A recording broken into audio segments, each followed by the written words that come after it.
அஸ்ஸலாமு அலைக்கும் வரஹ்மத்துல்லாஹி வபரகாத்து. அன்பிக்கினிய சகோதர சகோதரிகளே, பிரமத அன்பர்களே, நண்பர்களே, இது அல்லாஹுவின் அழகிய அறிவுரைகளில் முதல் பாகம். இந்த காணொலியில் படைத்த இறைவனையே வணங்குவோம் என்பதை பற்றி அல்லாஹ்வுடைய சில அறிவுரைகளை பார்க்க இருக்கிறோம்.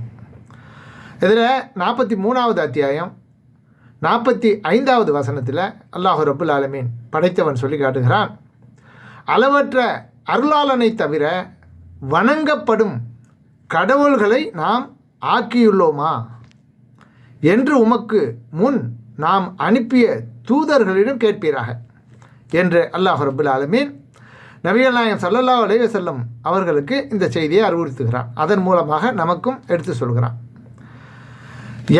யாக்கூபுக்கு மரணம் நெருங்கிய போது நீங்கள் சாட்சிகளாக இருந்தீர்களா? எனக்கு பின் எதை வணங்குவீர்கள் என்று தமது பிள்ளைகளிடம் அவர் கேட்டபோது, உங்கள் இறைவனும் உங்கள் தந்தையருமான இப்ராஹீம், இஸ்மாயில், இஸ்ஹாக் ஆகியோரின் இறைவனும் ஆகிய அந்த ஒரே இறைவனையே நாங்கள் வணங்குவோம், அவனுக்கே நாங்கள் கட்டுப்பட்டவர்கள் என்றே அவர்களுடைய பிள்ளைகள் கூறினார்கள் என்று 2வது அத்தியாயம் 133வது வசனத்தில் அல்லாஹ் சொல்லி காட்டுகிறார். மேலும் அவர்கள் அல்லாஹுவை அன்றி தமது மத போதகர்களையும் தங்களுடைய பாதிரிமார்களையும் மரியமின் மகன் மசீகையும் தங்களுடைய கடவுள்களாக ஆக்கினர்.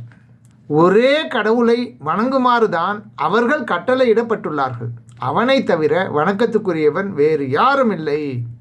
அவர்கள் இணை கற்பிப்பவற்றை விட்டும் அவன் தூய்மையானவன் என்று 9வது அத்தியாயம் 31வது வசனத்தில் அல்லாஹ் சொல்லி காட்டுகிறான். மேலும் அவனை தவிர வணக்கத்திற்குரியவன் வேறு யாரும் இல்லை.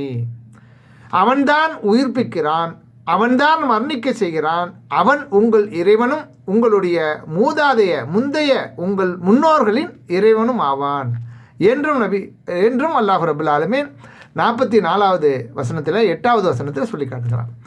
எனவே அன்புக்குரிய சகோதர சகோதரிகளே, பிரமத அன்பர்களே, இறைவன் புறத்திலிருந்து வழங்கப்பட்ட அறிவுரைகளில், அல்லாஹ்வுடைய அழகிய அறிவுரைகளில் அல்லாஹ்வை தவிர வேறு ஒருவன் இருப்பதாக அவனை வணங்கும்படி எந்த நபிமார்களுக்கும் அல்லாஹ் கட்டளையிடவில்லை.